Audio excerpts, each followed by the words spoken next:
Over 100 artists participated in this exhibit sponsored by the Women's Caucus for Art of Georgia. The art of this exhibit was varied, but it all involved artists' concerns about global warming. Some artists simply expressed the beauty of the natural world that we're losing to global warming. Others were more focused on the dystopian landscape we're replacing it with.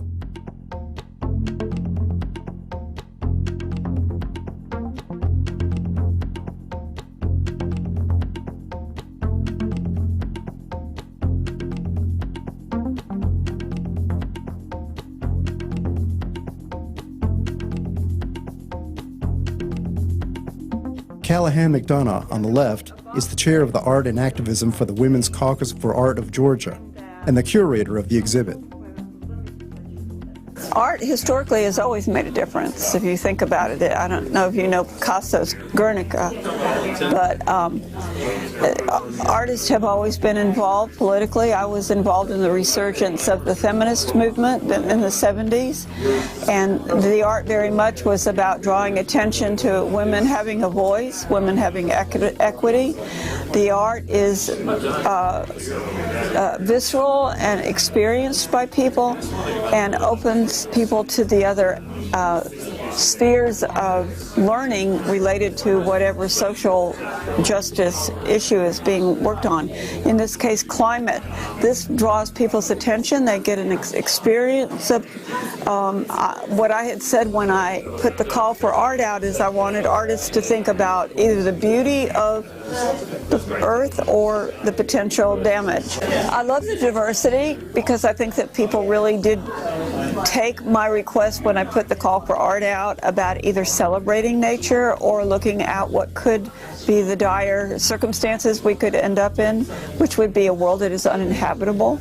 I think that it reflects that combination of urgency and hope. I actually heard about this show from a friend of mine, an artist in Colombia, who just sent me a link to this call for artists, and she said, you need to, enter your work in this show because it was about global warming. And when I saw the call for entry, I really didn't know much about this group. I was so excited because, this is the Women's Caucus for Art of Georgia, and it's all about art and activism. And I felt like this would be a great opportunity because I feel like that's what I'm trying to do with my art. I'm trying to have a message that is beyond just a pretty picture that you see on the wall, but that there's a message behind it. It means something and it's important. And so I feel like a show like this is a very important show, and it's a great way for artists to be involved with that greater conversation in the community. I had recently finished a piece that I created in response to a movie that I saw called Chasing Coral, which was all about the bleaching of the coral reefs in our oceans. And when I saw the piece, I was particularly moved at one point where the scientists, the divers, were underwater and they saw something happening with the coral that they'd never seen before. It was actually glowing. And they figured out later that what that was really, it was like the coral's last breath. It was crying out for help. And it's almost like it just mustered all the energy that it had to scream for notice before it died.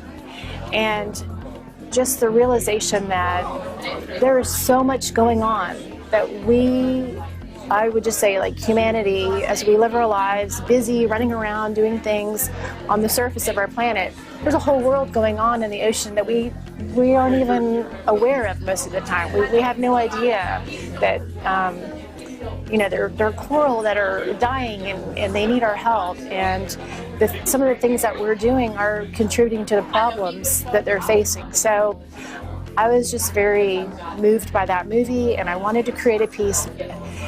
It is inspired by coral, and so while this isn't supposed to look exactly like a coral reef, it is supposed to just look organic and like maybe something that you might find underwater.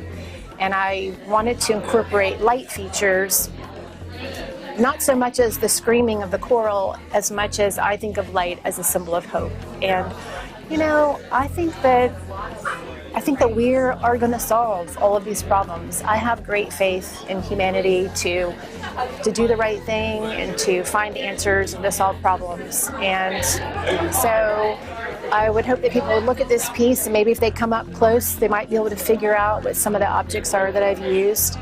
I have some disposable contact lens cases that a friend of mine collected for a year. And these orbs, glowing orbs that I have, are deconstructed milk jugs.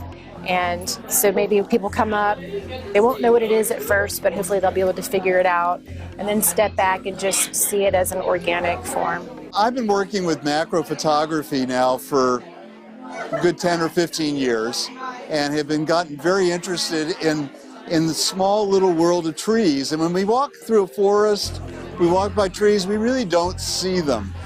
And so when you take time to stop and look, there's a whole world that's waiting for you there.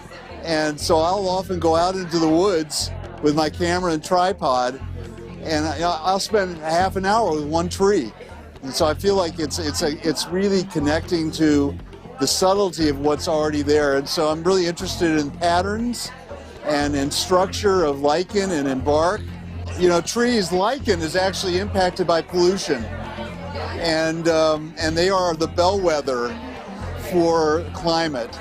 And so when you start seeing trees in distress, you begin to realize there's something going on here. I think artists have the opportunity to express something that's not quantifiable.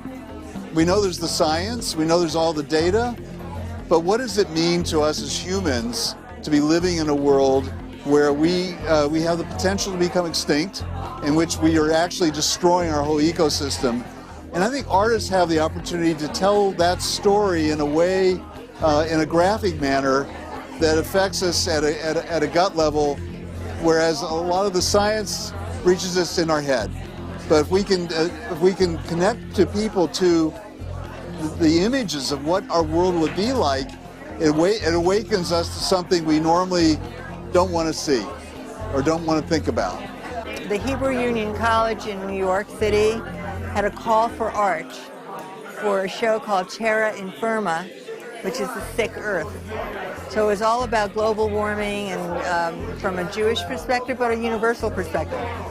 So I decided to do some research. And we go to Mr. Google, and I put in acronyms or scientific research people doing work on climate change. And out came all these acronyms and places in the United States and government all over that were doing research on what was happening to the earth. And so I said that could be a beautiful grid for using that background and putting the acronyms with cutout letters, because I do cutout work. But it became almost like an obsession, because there are 144 acronyms in that piece. And artists are like the canary in the cave. They may see something earlier, or they observe, and we live in such a technical world where you sit at a computer, or, but I think it's an expression. We're very creative. We take a risk. And art is a way to communicate.